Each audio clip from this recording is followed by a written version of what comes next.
Hi. Terminator franchise படத்தை எல்லாருக்கும் தெரிஞ்சிருக்குன்னு நினைக்கிறேன். இதோட முதல் படம் 1984 வந்துச்சு. இந்த படத்தோட கதையில் 2029 ஸ்கைநெட் அப்படின்ற ஒரு ஏஐ அங்கேருந்து ஒரு ஹியூமனாய்ட் ரோபோவை 1984 அனுப்பி வச்சுருக்கோம். எதுக்காக இதை அனுப்பி வச்சுருக்கேன் அப்படின்னா, ஒரு ப்ரெக்னென்ட் லேடியை கொல்றதுக்காக அனுப்பியிருக்கோம். எதுக்காக அந்த ப்ரெக்னென்ட் லேடியை கொல்லணும் அப்படின்னா, அந்த ப்ரெக்னென்ட் லேடியோட வயிற்றில் இருக்கிற அந்த ஜான் கானர் அப்படின்ற அந்த குழந்தை பின்னாளில் இந்த ஸ்கைநெட் ஏஐ கிட்டேருந்து இந்த மனிதர்களை காப்பாற்றிருப்பார். அவரை கருவிலே அழிக்கிறதுக்காக இந்த ஸ்கைநெட் ஏஐ இந்த ஹியூமனாய்ட் ரோபோவை 1984 அனுப்பி வச்சுருக்கோம். இப்போ எதுக்கு இந்த கதையை சொல்கிறீங்க அப்படின்னு கேட்குறீங்களா? இந்த சம்பவம் நிஜமாகவே நடக்கிறதுக்கு வாய்ப்பு இருக்குது அப்படின்ட்டு சில பேர் நம்புகிறாங்க. அவங்க சாதாரண ஆட்கள் இல்லை. எலான் மஸ்க் மற்றும் இந்த நூற்றாண்டின் மிக சிறந்த விஞ்ஞானியாக இருக்கக்கூடிய ஸ்டீபன் ஹாக்கிங்ஸ் இவங்களே நம்புகிற அளவுக்கு இந்த ஏஐ அவ்வளோ ஆபத்தானதா, நிஜமாகவே பூமி அழிய போதா, இது எல்லாத்த பற்றி இந்த வீடியோவில் தெளிவாக பார்க்க போகிறோம். வாங்க வீடியோக்குள்ளே போகலாம். Welcome to my channel.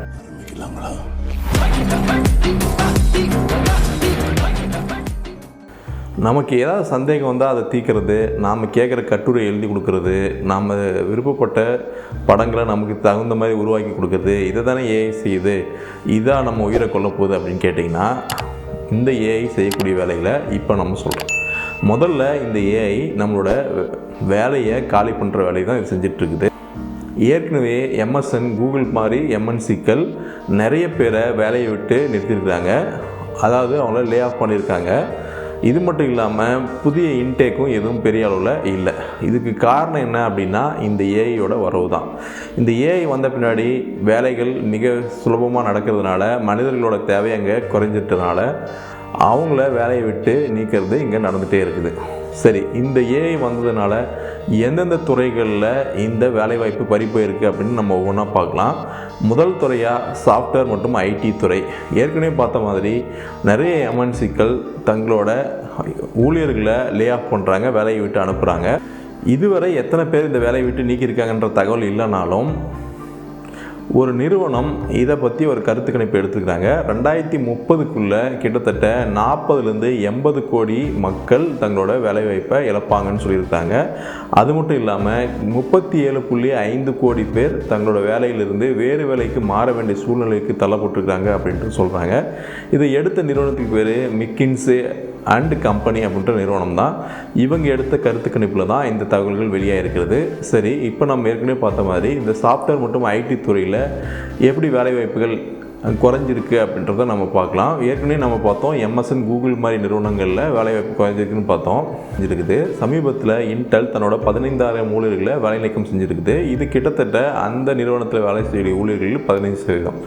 இவ்வளோ பேர் அந்த இடத்துல வேலைவாய்ப்பை இழந்திருக்கிறாங்க. இது ஒரு கம்பெனியோட நிலவரம் தான். இது மாதிரி பல ஆயிரக்கணக்கான நிறுவனங்களிலிருந்து ஊழியர்கள் நீக்கப்பட்டு கொண்டே வருகிறாங்க. இதுக்கு காரணம் என்ன அப்படின்னா, இந்த ஏஐ இந்த கம்பெனிக்குள்ளே நுழைந்தது தான். இப்போ ஒரு வீடியோவில் உங்களுக்கு தெளிவாக புரியும்படி இந்த ஏஐ எப்படி இந்த சாஃப்ட்வேர் கோடிங்கில் எளிமையாக உருவாக்குது அப்படின்றத நம்ம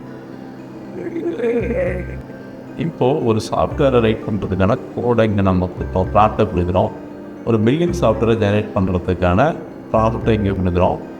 எப்படி இந்த ஏஐ அந்த பில்லிங் சாஃப்ட்வேரை ஜெனரேட் பண்ணுது அப்படின்றத பார்க்கலாம். Generate code for billing software அப்படின்னு கொடுத்து ஜெனரேட் கொடுக்குறோம். கொடுத்த உடனே இந்த ஏஐ அந்த சாஃப்ட்வேரை உருவாக்குறதுக்கு ரெடி ஆகிடுச்சு. கோடிங்ஸை ரெடி ஆகிடுச்சு. ரைட் ஹேண்ட் சைடில் இருக்கிற பேனலில் நம்ம பார்க்கும்போது அந்த கோடிங்ஸ் ரெடி ஆகிட்டு நம்மளால் பார்க்க முடியும். சட்டில் இருக்கிற அந்த பேனலில் அந்த பில்லிங் சாஃப்ட்வேரோட ப்ரிவ்யூ நம்மளால் பார்க்க முடியுது. அந்த கோடிங்ஸை ரைட் ஆகிட்டு நமக்கு இந்த சாஃப்ட்வேர் ரெடி ஆகிடுச்சு. இந்த சைடில் கோடிங்ஸை பார்க்க முடியுது. நம்ம ஒரு சாம்பிள் டேட்டா போட்டு எப்படி ஒர்க் ஆகுது அப்படின்னு செக் பண்ணி பார்க்கலாம். ரைஸ் அப்படின்ட்டு ஒரு சாம்பிள் ரைஸ் அப்படின்ட்டு ஒரு ஐட்டம், அதோட ப்ரைஸ், குவான்டிட்டி போட்டு ஆட் டு பில் அப்படின்னு கொடுத்தோடனே நமக்கு அந்த பில் நமக்கு ரெடி ஆகிடுச்சு. 2 நம்பர்ஸ் 100 rupees வந்துச்சு. ஆனால் இதில் என்ன அப்படின்னா கரன்சி இல்லை. அந்த கரன்சி ஆட் பண்ணுறதுக்கான ஒரு ப்ராம்ப்ட் அப்படின்னா add the currency Indian rupees INR அப்படின்ட்டு ப்ராம்ப்டை கொடுத்து கீழே ஜெனரேட் கொடுக்குறோம். கொடுத்தோடனே இந்த ஏஐ அதுக்கு தகுந்த மாதிரி சாஃப்ட்வேரை கோடிங்ஸை ரீரைட் பண்ண ஆரம்பிச்சிருச்சு. ரைட் ஹேண்ட் சைட் பேனில் நமக்கு அதை ரீரைட் பண்ணிகிட்டு இருந்த அந்த கோர்ஸை நமக்கு தெரியுது. சென்ட்ரல் பேனலில் அதை பில்லிங் சாஃப்ட்வேர் ரெடி ஆகிட்டு தான் நமக்கு தெரியுது. பில்லிங் ஆகிட்டு சேஞ்சஸ் ஆகிறதால பில்லிங் ஆகிட்டு ரெடி ஆகிடுச்சு. இப்போ பார்த்தீங்கன்னா ப்ரைஸில் இந்தியன் ருபீஸ் INR வந்துடுச்சு. எகைன் ஒரு சாம்பிள் டேட்டாவை போட்டு பார்க்கலாம். ப்ரைஸ் குவான்டிட்டி ஆடு கொடுத்தோடனே நமக்கு அந்த டோட்டல் ப்ரைஸ் வந்துடுச்சு. இதுலேயும் ஒரு பிரச்சனை இருக்குது. நம்ம ஜிஎஸ்டி ஆட் பண்ணோம். பில் கொடுக்கும்போது எப்போவே ஜிஎஸ்டி ஆட் பண்ணோம். அதில் ஜிஎஸ்டி ஆட் பண்ணுறதுக்கான ஒரு ப்ராம்ப்ட் அதில் கொடுக்குறோம். ஆட் ஜிஎஸ்டி டீட்டெயில்ஸ் அப்படின்னு ஜெனரேட் கொடுத்தோடனே இந்த ஜிஎஸ்டி ஆட் பண்ணுறதுக்கான கோடிங்ஸ் ரைட் ஆகிட்டு இருக்கிறத நம்ம பார்க்கலாம். ஏற்கனவே அது ரெடி ஆகிடுச்சு. அதில் சில ஆல்ட்ரேஷன்ஸ் பண்ணிவிட்டு அந்த ஜிஎஸ்டி ஆட் பண்ணுறதுக்கான கோடிங்ஸ் ரெடி ஆகிட்டு இருக்குதான்னு பார்க்க முடியும். சென்டர் பேனலில் அவங்க அந்த ஜிஎஸ்டி ஆட் ஆனதுக்கான டீட்டெயில்ஸ் ரொம்ப பார்க்க முடியும் நம்மளால். சென்டரில் பாருங்கள் ஜிஎஸ்டி இந்தியன் ருபீஸ் அப்படின்றது வருது. ரெடி ஆகிட்டு இருக்குது. இது ரெடி ஆனவுடனே நம்ம ஒரு சாம்பிள் டேட்டா போட்டு செக் பண்ணி பார்க்கலாம். இது கிட்டத்தட்ட ரெடி ஆகிடுச்சுன்னு நினைக்கிறேன்.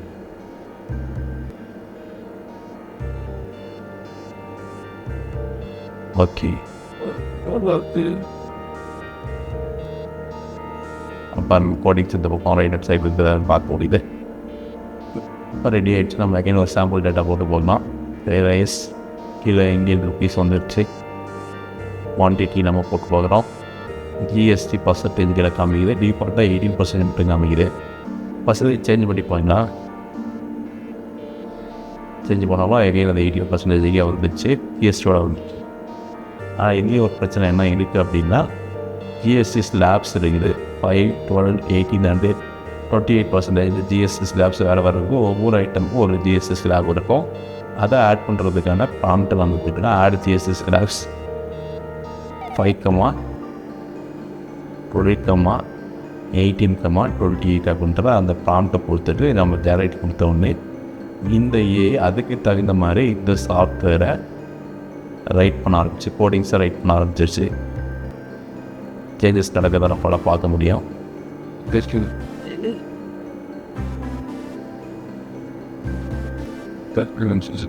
அந்த மேலே பாருங்கள் அந்த ஜிஎஸ்டி ஸ்லாப்ஸ் ஆட் ஆகிறது நம்மளால் பார்க்க முடியுது.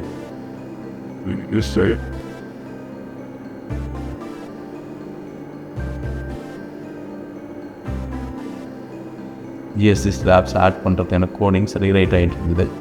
அதனால் பார்க்க முடியும். பரதத்தில் ரெடி ஆகிட்டு இருக்குது. கிட்டத்தட்ட ரெடி ஆகிடுச்சுன்னு நினைக்கிறேன். இப்போ எகைன் நம்ம ஒரு சாம்பிள் டேட்டா போட்டு செக் பண்ணி பார்க்கலாம்.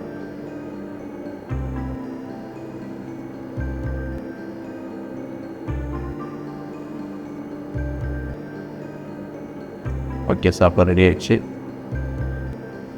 நம்ம ஒரு சாம்பிள் டேட்டா எகைன் போட்டு போடலாம். ஒரு இந்த சாம்பிள் டேட்டாவுக்கு பதிலாக 2 சாம்பிள் டேட்டா கூட இதில் போட்டு செக் பண்ணி பார்க்கலாம். அதே ரைஸ் போடுறோம், ப்ரைஸ் போடுறோம், குவான்டிட்டி போடுறோம். இப்போ நம்மளால் ஜிஎஸ்டியை செலக்ட் பண்ணிக்க முடியும். வேறு ஜிஎஸ்டி கூட செலக்ட் பண்ணி முடியும். 4 ஸ்லாப் கொடுத்துருக்கீங்க, அது 4மே காமிக்குது. ஆட் டு பில் கொடுத்தோன்னே 5% ஜிஎஸ்டி ஆட் ஆகிட்டு கீழே நமக்கு பில் வந்துச்சு. இன்னொரு டேட்டாவை போட்டு பார்க்கலாம். கோகனட் ஆயில், அதோட ப்ரைஸ், குவான்டிட்டி, இப்போ ஜிஎஸ்டி பர்சன்டேஜை இன்னும் 5% கொடுத்தா இப்போ 18% வச்சு ஆட் பண்ணி பண்ணலாம். 18% ஜிஎஸ்டி வச்சு பிரிண்ட் கொடுத்தா காரியா. சின்ன ஒரு சாஃப்ட்வேரை இந்த ஏஐ எவ்வளோ சுலபமாக சில நிமிடங்கள்லேயே உருவாக்குதுன்னு நீங்கள் பார்த்துருப்பீங்க. இதே வேலையை மனிதர்கள் செய்கிறதுக்கு சில நாட்கள் கூட ஆகலாம். மனித உழைப்பு நேரம் அவ்வளோ நாட்கள் தேவைப்படுது. ஆனால் அவ்வளோ மனித உழைப்பு தேவைப்படுற அந்த இடத்துல சில வினாடிகளிலே இந்த ஏஐ செய்து முடிப்பதனால நிறைய பேரோட வேலை இழக்கிறதுக்கு இது காரணமாக இருக்குது. இது ஆரம்பம் தான். இனிமேல் வர வர இதுமாரி நிறைய ஊழியர்களோட வேலை வாய்ப்பு பறிப்போவதற்கு வாய்ப்புகள் அதிகமாக இருக்குது. அடுத்ததாக 2வது துறை எது அப்படின்னு பார்த்தோம் அப்படின்னா எஜுகேஷன் டிபார்ட்மெண்ட் தான், கல்வித்துறை தான். ஏற்கனவே நிறைய இடங்களில் கல்வித்துறையில் இந்த ஏஐ டீச்சர்ஸை ரெக்ரூட் பண்ணியிருக்காங்க. எடுத்துக்காட்டாக இந்தியாவில் திருவனந்தபுரத்தில் ஏஐ டீச்சர் அங்கே இன்ட்ரடியூஸ் பண்ணப்பட்டிருக்கிறாங்க. ஆரம்ப கட்டத்தில் ஏஐ டீச்சர்களோட வேலையை பறிப்பதற்கு வாய்ப்பு இல்லை என சொல்லப்பட்டாலும், ஆனால் காலப்போக்கில் இது ஆசிரியர்களோட வேலையை பறிக்கிறதுக்கு நிறைய வாய்ப்புகள் இருக்குது. ஆசிரியர்கள் மட்டும் இல்லாமல் தனிப்பட்ட டியூட்டர்கள், எடுத்துக்காட்டாக பார்க்கும்போது இப்போ இங்கிலீஷ் டியூட்டர்ஸ், நீங்கள் இந்த வீடியோவை பாருங்கள். இந்த வீடியோவில் ஒரு ஏஐ எப்படி ஒரு நபருக்கு ஆங்கிலத்தை சொல்லிக் கொடுக்குது அப்படின்னு பார்க்கலாம். பிழை இல்லாமல் பேசுறதுக்கு எழுதுறதுக்கு ட்ரைனிங் கொடுக்கக்கூடிய இந்த ஏஐ நிறைய வந்துருச்சு. இதே துறையில் இருக்கிற மனிதர்களோட வேலையை கண்டிப்பாக பறிக்கும். நிறைய ட்ரெயினர்கள், டியூட்டர்கள், டீச்சர்களோட வேலையை பறிக்கிறதுக்கு நிறைய வாய்ப்புகள் இருக்குது. Do you like tea? Yes, I like. Yes, I do. Yes, I do. Sorry. When the question starts with do, you have to answer with do. Alright. Do you practice English? No, I do. Do you mean no, I don't? Yes. No, I don't. அடுத்த துறையை நம்ம பார்க்கும்போது எது அப்படின்னா media மற்றும் content creation துறை. இந்த வீடியோவை பாருங்கள், பார்த்துட்டு நம்ம அடுத்து தொடர்ந்து பார்க்கலாம். சின்ன சின்ன முருகைய சிங்கார முருகைய சின்ன சின்ன. இந்த வீடியோ நீங்கள் பார்த்துருப்பீங்க. இந்த வீடியோவில் வரக்கூடிய அந்த நபர்கள் யாரும் உண்மையான நபர்கள் கிடையாது. இது ஏஐயால் உருவாக்கப்பட்ட நபர்கள். அப்போது இந்த இடத்துல ஒரு நடிகர் தேவைப்படாமல் போகும்போது அந்த இடத்துல ஒரு நடிகருக்கான வேலைவாய்ப்பு பறிக்கப்படுகிறது. நடிகர்கள் மட்டும் இல்லாமல் இந்த துறையை சேர்ந்த நிறைய ஸ்கிரிப்ட் ரைட்டர்ஸ், இந்த ஏஐயால் ஸ்கிரிப்டை எழுத முடியும், கண்டென்ட் எழுத முடியும். அதே சமயத்தில் இது பாடல் லிரிக்ஸிஸ்டாகவும் ஒர்க் ஆகுது, மியூசிஷியனாகவும் ஒர்க் ஆகுது. ஒரு ஏஐ நாம் ஒரு ப்ராம்ப்ட் மட்டும் கொடுத்துட்டா போதும், அதே லிரிக்ஸ் எழுதி அதே மியூசிக் க்ரியேட் பண்ணி ஒரு இசை ஆல்பத்தையே வெளியேற்ற அளவுக்கு ஏஐகள் இப்போ விட்டுருது. இது ஆரம்ப கட்டம் தான். இன்னும் டெவலப் ஆகும்போது இது கண்டிப்பாக இந்த துறையில் இருக்கிற பல்வேறு நபர்களோட வேலைவாய்ப்பு பறிக்கிறதுக்கு நிறைய வாய்ப்புகள் இருக்குது. நிறைய content creators, editors, script writers, இவங்களோட வேலையை பறிக்கிறதுக்கு நிறைய வாய்ப்புகள் இருக்குது. அடுத்ததாக மருத்துவத்துறை. மருத்துவத்துறையும் இந்த ஏஐ விட்டு வைக்கல. மருத்துவத்துறையில் இப்போது ரொம்ப காம்ப்ளிகேட்டடான சில ஆப்ரேஷன்களை ஏஐ வைத்து துல்லியமாக செய்யப்படுவதாக சொல்லப்படுது. இது மட்டும் இல்லாமல் diagnosis, drug discovery, remote treatment, இந்த மாதிரி துறைகளில் இந்த ஏஐக்கள் மருத்துவத்துறையிலையும் சிறப்பான பங்கு ஆற்றி வருகிறது. இது ஒரு வகையில் நமக்கு சந்தோஷம் தரும் விஷயமாக இருந்தால் கூட அந்த இடத்துல வேலை செய்யக்கூடிய மருத்துவத்துறை சார்ந்த நிறைய ஊழியர்கள், மருத்துவர்களோட வேலையை கண்டிப்பாக இது பறிக்கும். அப்போ அந்த இடத்துலையும் மக்கள் நிறைய வேலை வாய்ப்பு இழக்கிறதுக்கான வாய்ப்புகள் நிறைய இருக்குது. இதுவரையும் பார்த்தது சில துறைகள் தான். ஐடி துறை, எஜுகேஷன் டிபார்ட்மெண்ட், மெடிக்கல் டிபார்ட்மெண்ட் மற்றும் கண்டென்ட் கிரியேஷன் மற்றும் மீடியா டிபார்ட்மெண்ட்டில் வேலைவாய்ப்பை இழப்பதற்கு எப்படி இருக்குதுன்னு நம்ம நேரடியான ஒரு உதாரணத்தோடு பார்த்தோம். ஆனால் இது எல்லாம் ஒரு சில துறைகள் தான். பெரும்பாலான துறைகளில் இந்த வேலைவாய்ப்பு குறைவது தொடர்ந்து நடந்துக்கிட்டே இருக்குது. இவ்வளோ நேரம் நம்ம பார்த்தது எல்லாமே நம்மளோட மூளையோட வலிமையை பயன்படுத்தி செய்யக்கூடிய தொழில்கள் தான். பொதுவாக நம்ம பார்க்கக்கூடிய எல்லா தொழில்கள்லேயும் மூளை வலிமையை விட்டு உடல் உழைப்பை நம்பக்கூடிய வேலைகளுக்கு வர வேண்டியதாக இருக்கும். வெயிட், இந்த இடத்துல முக்கியமான ஒரு டேர்னிங் பாயிண்ட் இருக்குது. அப்படி அவங்க மூளை வலிமையை விட்டு உடல் உழைப்பை நம்பக்கூடிய வேலைகளுக்கு வந்தால் கூட அங்கே வேலை வாய்ப்பு இருக்கா அப்படின்னா இல்லை. ஏற்கனவே பல வருடங்களுக்கு முன்னாடி உடல் உழைப்பை நம்பி வேலை செய்யக்கூடிய எந்த லேபர் ஓரியன்ட் ஜாபை மெஷினரிகள் ஏற்கனவே எடுத்துக்கிச்சு. ஆனால் அந்த மெஷின்களை இயக்கக்கூடிய நிலையில் யார் இருந்தாங்க அப்படின்னா மனிதர்கள் தான் இருந்தாங்க. ஆனால் இப்போது இந்த ஏஐ மற்றும் ரோபோட்டிக்ஸ் வந்த பின்னாடி அந்த இடத்த, அந்த வேலையை செய்கிறதுக்கு ரோபோக்கள் வந்து விட்டுருது. அப்போது உடல் உழைப்பை நம்பி இருக்கக்கூடிய வேலைகளை செய்கிறதுக்கும் அங்கே எந்த ஆப்பர்ச்சுனிட்டியும் இல்லை. எடுத்துக்காட்டாக பார்க்கணும், ஒரு வேலையை மட்டும் நம்ம பார்க்கலாம். டெஸ்லா போன்ற நிறுவனங்கள் driverless car, self driving cars, டிரைவர்கள் இல்லாமையே காரை இயக்க முடியும் அப்படின்ற தொழில்நுட்பத்தை ஏற்கனவே இருப்பது உங்களுக்கு தெரிந்திருக்கலாம். டிரைவர்கள் இல்லாமல் நம்ம காரை இயக்க முடியும். அதே போல் கூகுள் மற்றும் ஜெனரல் மோட்டார்ஸ் போன்ற நிறுவனங்கள் யூஎஸ்ஏயில் இருக்கிற ஹரிசானா மற்றும் இன்னும் சில மாகாணங்களில் டிரைவர் ஃப்ரீ டாக்ஸி சர்வீஸை அங்கே நடத்திட்டுருக்குறாங்க. இந்த நிறுவனங்கள் இருக்கக்கூடிய இந்த டாக்ஸிக்களில் டிரைவர்களே இல்லாமல் கார்கள் இயக்கப்படுது. இது தொடர்ந்துச்சு அப்படின்னா டிரைவர்களோட வேலை கேள்விக்குறியாகிடும். இது ஒரு உதாரணம் தான். இதே போல் இந்த லேபர் ஓரியன்ட் ஜாபாக இருக்கக்கூடிய வேலைகள் பறிபோவதற்கு நிறைய வாய்ப்புகள் இருக்குது. அப்போது மூளை வலிமையை வைத்து செய்யக்கூடிய வேலைகளும் பறிபோய் இருக்குது. உடல் உழைப்பை வைத்து செய்யக்கூடிய வேலைகளும் பறிபோயிருக்கு அப்படின்னா இந்த நபர்களுக்கான வேலை எங்கே இருக்குது, அவர்களோட நிலைமை என்ன ஆகும்? வெயிட், இது மட்டும் இல்லை, இப்போ சொல்லியிருக்கிறதுலாம் ட்ரெய்லர் தான், இனிமேல் தான் மெயின் பிக்சரே வரப்போகுது. இதுவரையும் நாம் பயன்படுத்தின இந்த ஏஎன்ஐ எனப்படக்கூடிய ஆர்டிஃபிஷியல் நேரோ இன்டெலிஜென்ஸ், இது மனித மூளையில் கிட்டத்தட்ட 50% வரையும் தான் செயல்படக்கூடியது. சாஃப்ட்வேர் துறையில் இது சாஃப்ட்வேர் கோடிங்களை உருவாக்குனா கூட அதை டெஸ்ட் பண்ணக்கூடிய, அதை முழுமையாக செயல்படுத்தக்கூடியது யாராக இருக்கும் அப்படின்னா மனிதர்களாக தான் இருக்கும். அப்போ அந்த இடத்துல மனிதர்களோட தேவை கண்டிப்பாக இருக்குது. இந்த ஏஎன்ஐ பொறுத்தவரையும் மனிதர்களோட தேவை கண்டிப்பாக இருக்குது. ஆனால் அடுத்த ஜெனரேஷனில் வரக்கூடிய ஏஜே, ஆர்டிஃபிஷியல் ஜெனரல் இன்டெலிஜென்ஸ், இது மனிதர்களோட காக்னிட்டிவ் எபிலிட்டியை மிமிக் செய்யக்கூடியது.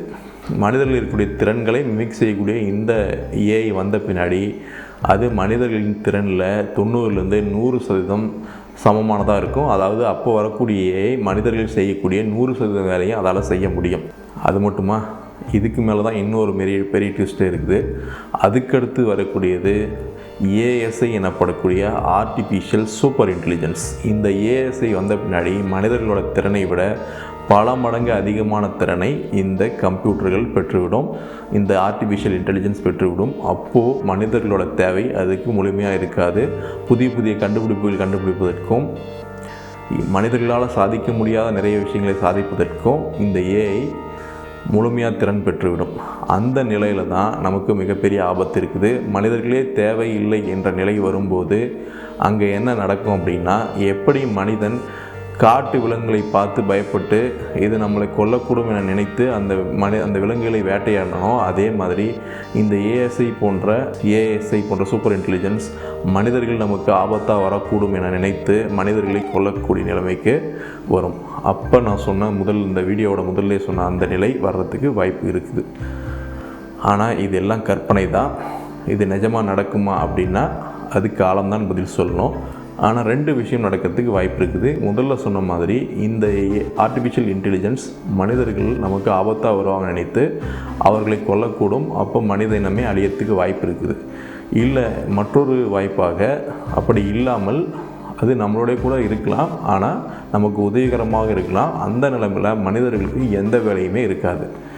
எல்லா வேலைகளையும் செய்கிறதுக்கு இந்த ஏஐ போதும். எடுத்துக்காட்டால் விவசாய வேலை, உடல் உழைப்பை நம்பியிருக்கூடிய விவசாய வேலை, வீட்டில் சமையல் செய்வதற்கு கூட இந்த ஏஐக்கள் பயன்படுத்தப்படும், ஏஐ ரோபோட்கள் பயன்படுத்தப்படும். அந்த நிலையில் மனிதர்களுக்கு எந்த வேலையும் இல்லாதனால அவன் புதிதாக கற்றுக்கொள்ளக்கூடிய அந்த திறன் குறைந்து மூளை அதோட செயல்பாட்டை குறைந்து கடைசியில் மனிதன் மறுபடியும் விலங்குகள் போல பழைய நிலைக்கு போகிறதுக்கான வாய்ப்புகள் நிறைய இருக்குது. சிந்திக்கும் திறன் இழந்த மனிதன் மறுபடியும் விலங்குகள் போல சாதாரணமான நிலைக்கு போகிறதுக்கு வாய்ப்பு இருக்குது. அப்போது எது நடந்தாலும் மனிதனுக்கு அது ஆபத்து தான். சரி, இது எல்லாம் நடக்கக்கூடும் அப்படின்ற கற்பனை தான். இது நடக்கும்போது பார்த்துக்கலாம். இப்போ அதை பற்றி நம்ம சிந்திக்க தேவையில்லை. ஆனால் இப்போ நம்ம செய்ய வேண்டியது என்ன, நிறைய பேரோட வேலைவாய்ப்பு பறிக்கப்படுது இல்லையா? இப்போ என்ன செய்யலாம் அப்படின்னா 2 விஷயம் தான் செய்யணும். ஒன்று, அப்ஸ்கில்லிங் அண்ட் ரீஸ்கில்லிங். இந்த ஏஐ யுகத்துக்கு தகுந்த மாதிரி நாம் நம்மளோட கற்றல் திறன்களை மாற்றிக்கொள்ள வேண்டும். நாம் இந்த ஏஐயை பயன்படுத்த தெரிந்து கொள்ள வேண்டும். அதுதான் நம்ம இந்த வேலைவாய்ப்பு இழப்பதிலிருந்து நம்மை பாதுகாக்கும். இதுக்கு மேலே இதை நான் சொன்னோம் அப்படின்னா இது ஒரு கோர்ஸ் விற்கிற வீடியோவாக மாறிடும். இதை நீங்கள் நிறைய யூடியூப்பில் நீங்களே பார்க்கலாம். அதனால் அந்த நிலைக்கு நம்ம போக வேண்டாம். சரி, என்ன தான் கடைசியில் சொல்கிறீங்க அப்படின்னா, அறிவியலோட கண்டுபிடிப்புகள் என்ன தான் நமக்கு பயன்படும் வகையில் இருந்தாலும் அதில் நிறைய பின்விளைவுகள் இருக்குது. இதையே நேர்மறையாக சொல்லணும் அப்படின்னா, என்ன தான் பின்விளைவுகளாக இருந்தாலும் அறிவியலோட கண்டுபிடிப்புகள் கண்டிப்பாக நம்மளுக்கு பயனுள்ளதாக இருக்கும். நேர்மறையாகவே எடுத்துக்கலாமே. இதே மாதிரி பயனுள்ள சுவாரஸ்யமான வீடியோக்களை பார்க்கறதுக்கு மறக்காமல் இந்த சேனலை சப்ஸ்கிரைப் பண்ணிடுங்க. இந்த வீடியோ மற்றவர்களுக்கும் பயனுள்ளதாக இருக்கும் அப்படின்னா இதை மற்றவர்களுக்கும் ஷேர் பண்ணுங்கள். உங்களுக்கு ஏதாவது கேள்விகள், கருத்துக்கள் இருந்தால் கண்டிப்பாக கீழே கமெண்ட் செக்ஷனில் கமெண்ட் பண்ணுங்கள். இதே மாதிரி மற்றொரு வீடியோவை பார்க்கறதுக்கு முன்னாடி கடைசியாக ஒரு சீக்ரெட் மட்டும் சொல்கிறேன். இந்த வீடியோவும் நான் ஏஐ வச்சு தான் தயாரிச்சிருக்கிறேன். இந்த வீடியோ தயாரிக்கிறதுக்கு, இந்த வீடியோவில் இருக்கிற இமேஜஸை உருவாக்குறதுக்கு இது எல்லாமே ஏஐயை பயன்படுத்தியிருக்கிறேன். அப்போ ஏஐ நம்மளை அழிப்பதற்கு முன்னால் நாம் அதை பயன்படுத்த தெரிஞ்சுக்கிட்டால் அதிலேருந்து தப்பிச்சிக்கலாம். மறுபடியும் ஒரு வீடியோவில் சந்திக்கிறேன். பை.